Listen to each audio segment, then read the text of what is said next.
Well, it's the pure build out is something that we have never seen before outside of prior bubbles. So just for reference, we have 50 gigawatts of power in the U.S. that's supplying the AI data centers right now, and we're going to double or triple it in the next 5 years. Wow. It will consume somewhere between 13 and 15% of the nation's energy. How much? 15 13 to 15% of the nation's power. And what does that do to the electricity bill? One asks. Well, Satya said the other day on a podcast that they have the chips, but they don't have the power.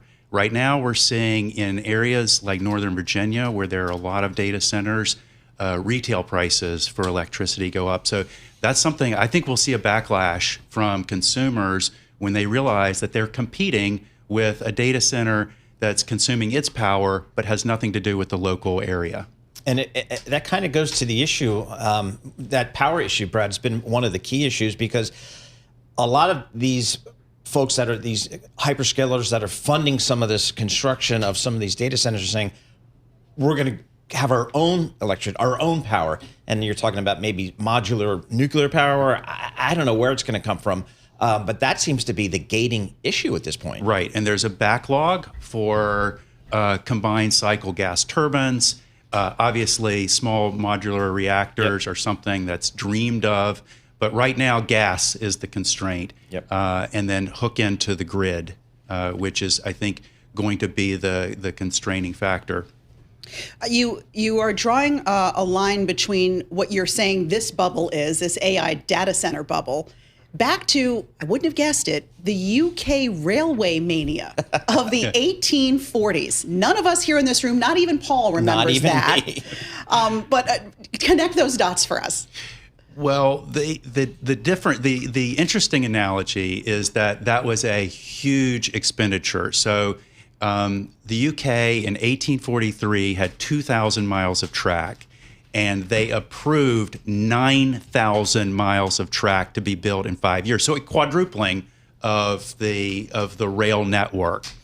And what is similar, I think, to today is that it may be rational for every single management team or operator of a rail line to actually put the line in.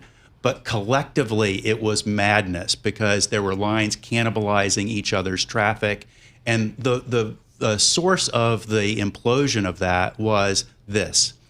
Costs were 50% higher. Revenues were 40% less than were modeled. I think the AI build out is more dangerous because the business models are in such flux.